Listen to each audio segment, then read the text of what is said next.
Hello and welcome to the Sacred Sexuality Project. My name is Mark Queppett and I'm here to help you live a higher expression of your sexuality. Got another Q&A here, and this one's from our friend, we'll call him A, okay? And what A is doing is he's doing great on a 30-day streak. He's been really productive. He's experienced so much focus and drive, and he's found that women have taken, quite a significant amount of notice of him, and he's really liking it because he's been able to move through these kinds of situations without getting severely triggered or anything like that. And he's gotten up to around this 30-day mark, and what he's noticed is that his drives have really started to come back, and his libido is now becoming a big distraction for him, where before it was kind of just settled down here and he was able to move through without any kind of distraction. It's now spiked up again. And his question to me is, should he masturbate? Should he relieve himself so that he can become productive again? Because he feels like his horniness is getting in the way of his productivity. Okay? So here's my take on this. There's kind of two different ways you could approach it. All right? You could try to find the magic number of orgasms for you, or you could learn how to move through and just keep going on your streak of abstinence. Okay, so let's look at this first idea of finding a magic number of orgasms, because I understand where you're coming from. Sometimes it can feel like you're so horny and aroused that you can't focus on anything else, and you might be thinking, all right, well, maybe it's better off if I just get myself off, and then I'll be able to focus and I'll be able to move forward, because that's what I'm looking for in life, right? Well, if your main goal is just short-term productivity, then this might be the best option for you, because maybe once you get off, you'll be able to focus again, and you'll be awesome, at least for a little while.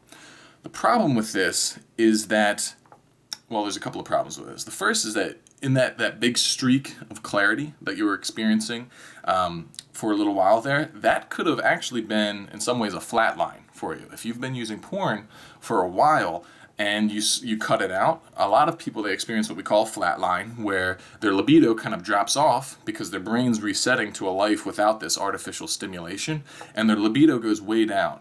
And some people, they experience this in a negative way. Some people experience it in a very positive way because they can really focus and get stuff done without, thoughts of sex actually getting in the way. So maybe what you experienced there was just a big temporary gap caused by flatline. And if that's the case, then moving forward, you're going to have to learn how to deal with sexual urges anyway. Because if you're willing to masturbate anytime you get horny, which based upon your desire of doing the streak in the first place, that's not something you want, to masturbate all the time. So unless if you are going to masturbate all the time, then you're going to have to deal with periods where you're going to have to learn how to say no to yourself. Okay, because chances are you're not going to have an infinite amount of time where you're not horny, right?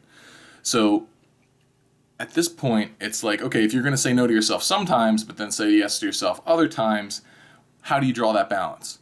And to be honest, that's a very slippery slope, because the more you masturbate, the more you probably want to masturbate, and then also the less masturbation actually does for you.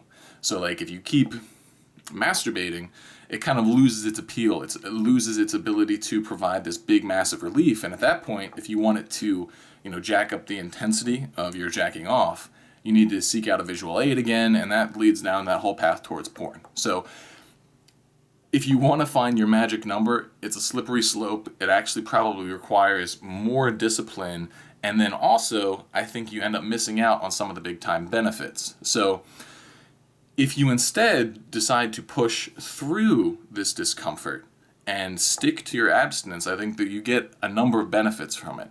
The big one being able to maintain your ability to operate in the way that really aligns with your morals and values under times of stress.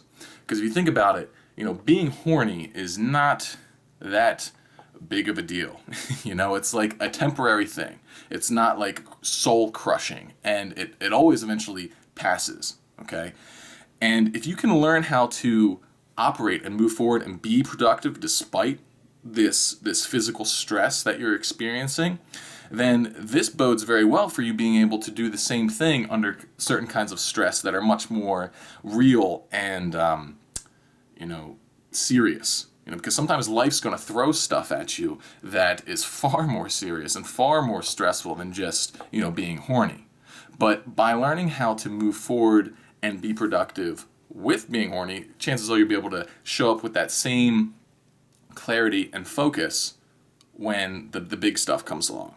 So that's the whole idea behind using your sex drive as a path to self-development. And maybe, you'll struggle for a little bit. Maybe you'll lose a little productivity in the short run while you're learning how to move forward with these kinds of feelings. But in the long run, I see it paying off big time. I know it has for me. So hopefully that helps you answer your question. And until next time, stay clean.